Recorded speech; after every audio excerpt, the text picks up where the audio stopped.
Allez, salut à tous. Allez, petit suivi de mes élevages.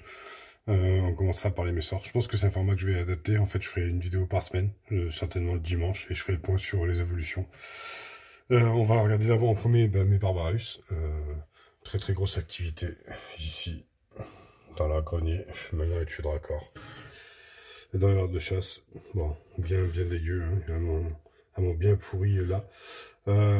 Qu'est-ce que j'ai eu chez elle? Une explosion de la population qui a été assez énorme cette semaine. J'ai vu ça, même du couvain en fait. Forte chaleur chez moi toute la semaine. Dans la pièce d'élevage, il faisait environ 27-28 degrés en permanence. Ça a bien plu au Messor apparemment. J'ai un couvain qui est assez monstrueux.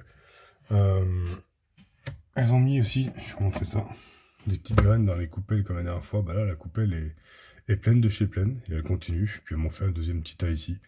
Alors elles en mettent pas dans ce coupelle là. Je sais pas pourquoi. Voilà.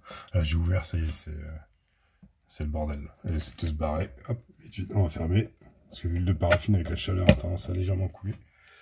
Bon, c'est des messors, hein. Enfin, c'est des barbarus, quoi.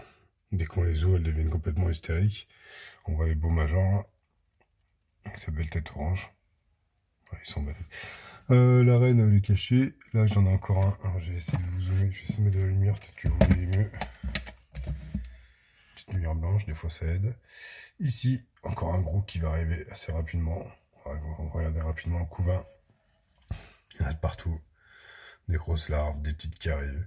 Voilà, les vides dégueulasses que j'ai pas nettoyé avant la vidéo. Mais bon. Sinon, en termes de nourriture aussi, je me suis aperçu que elles mangeaient beaucoup plus. Habituellement, je leur donnais un ou deux verres de farine tous les 3-4 jours, enfin quand j'y pensais. Enfin, c'était entre 2 fois par semaine en moyenne.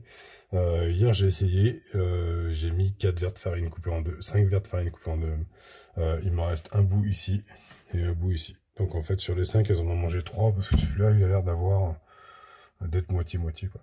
Donc augmentation de la quantité de protéines aussi. Donc voilà, ça va avec forcément l'augmentation de la population, enfin je pense. Donc voilà, ça c'était pour le petit coin des Messors. On va aller voir ma Manica Rubida, qui est à l'étage du dessous, où c'est un peu plus frais au noir. Ah bah voilà, vient de me rentrer le verre de farine. Alors la Manica, j'avais un doute sur les verres de farine parce qu'elle l'a boudé, je l'ai vu hier, elle a boudé. Je leur ai mis une mouche qui avait été consommée direct. Alors c'est assez marrant chez la Manica, chez la Rubida. Elle prend les insectes et elle les met directement sur les larves. Là vous pouvez voir même, alors on va essayer de zoomer un peu. Je vais pas trop la stresser parce que je veux pas qu'elle bouffe tout le monde. On voit même les larves qui bougent. Voilà. Des grosses morphales qui font que bouffer. On en voit une en bas là, qui est en train de manger le verre de farine. Donc je pense que dans pas longtemps, on va avoir les premières nymphes. Enfin j'espère, j'aimerais bien. Voilà, elles sont. Excusez-moi, je tremble un peu, mais zoomer c'est pas évident. 1, 2, 3, 4, 5, 6, 7, 8, 9, 10, 11, 12, 13, 14, 15, 16, 17, 18, 19, 20, 21, 22 larves. Après c'est difficile. Faudrait que je fasse un arrêt sur image pour les compter. Donc ça, c'était la Rubida. Allez hop, on la remet au noir. Elle a été très bien. Sinon, évolution, on va revenir sur une Messor, mais ce coup-ci sur la Messor Structor. Messor Structor, on avait, la dernière fois que je vous l'ai montré, on avait des larves et des œufs. Aujourd'hui, déjà aujourd'hui elle a repondu, parce qu'il n'y avait pas cette grappe d'œuf. Et on voit en bas, caché sous le coton, la première nymphe. Donc voilà, donc il y a un peu plus d'œufs. Il y en avait 15 ce matin, je crois exactement. Donc elle a répondu 4 œufs aujourd'hui. Donc ce qui est pas mal. Fais-nous voir ta petite nymphe. Faut pas être timide. Bon, elle voit pas souvent la lumière, donc voilà, la petite nymphe qui va être cachée dessous. On voit d'ailleurs, alors, on voit un point noir. Donc on commence à voir les yeux de la nymphe. Donc d'ici 3-4 jours, ça devrait être pas mal. Voilà. Ça, c'était ma Structor. Et on va regarder ma Capitatus. Je vous rappelle rapidement, ma Capitatus avait mangé 2 fois ses œufs ou 1 fois ses œufs et avait jamais repondu, était en tube.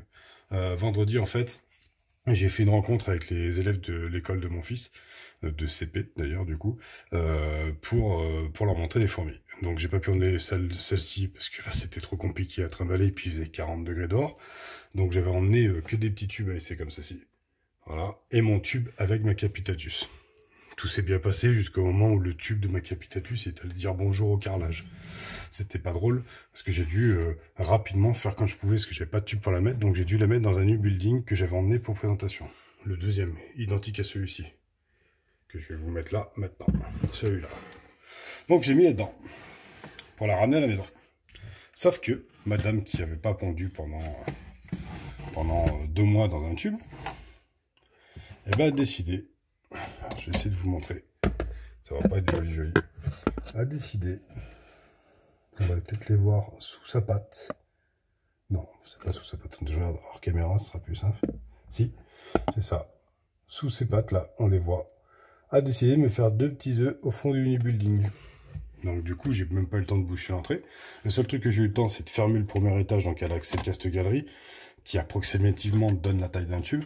Et voilà, donc du coup, ma Messor a fondé, enfin a fondé, on verra bien ce que ça donnera pour les œufs. Ma Capitatus a pondu directement dans le nid. C'est pas super recommandé apparemment de les faire développer dans le nid, mais là, j'ai pas le choix, je peux pas la forcer à sortir. Donc du coup, elle va rester là, et elle va aller au noir. Le nid, pareil, humidifié, alors il était complètement sec, parce qu'en plus il était pas prévu pour ça. Donc vous voyez, je l'ai rempli, j'ai torché quasiment la moitié du tube, donc là il doit être humide maintenant. Donc voilà, donc on verra, on fera un suivi, je la sortirai pas, de toute façon je la forcerai pas à sortir. Si elle venait à mourir ou quoi que ce soit, bah, ce serait les aléas de la vie. Ça fait quand même mieux moi que je l'ai, et puis elle se décide à pondre le jour où il faut pas, quoi. Le jour où je la mets pour la ramener à la maison, pour la remettre dans un tube, quoi. Donc voilà. C'était mon petit suivi de mon élevage. On va regarder vite fait donc les Lasus et donc du coup apparemment confirmation les Solenopsis fugaces que j'ai. Ça pond bien quoi. Les larves ont déjà pris de la couleur. Alors dans celle-là il y avait 2 gynes, une sans aile et une avec une aile ou 2. D'ailleurs je crois une aile. Et ben celle sans aile est morte. Il reste que celle qui a une aile. Voilà. Dans celui-là, pareil. Celui-là était toute seule. Donc la ponte, les œufs sont bien marrons. Ça a bien pondu. Je vais mettre de la lumière supplémentaire, on verra peut-être mieux. Celle-ci, une gyne avec des ailes. Je rappelle, hein, avant de me faire gronder, hein, elle était en train de se noyer dans la piscine quand je l'ai prise. Hein. Elle était destinée à mourir. Donc elle est là et elle a pondu. On verra. Et celle-là, un petit tube. Je la tourne, je sais pas bien ça, voilà, avec sa petite grappe d'œuf ici. Voilà, on aura fait le tour pour cette petite vidéo du dimanche. D'ailleurs, qui sera tout le temps ça. Je vais regarder là pour cette histoire de graines qui a ce stock là et pas là-dedans. Et voilà. Je pense que j'ai fait le tour. On se revoit dimanche prochain avec un petit peu d'évolution, j'espère. Ouais, vu la couleur de certaines nymphes, je pense qu'il y aura de l'évolution la semaine prochaine. Allez, tchou tchou.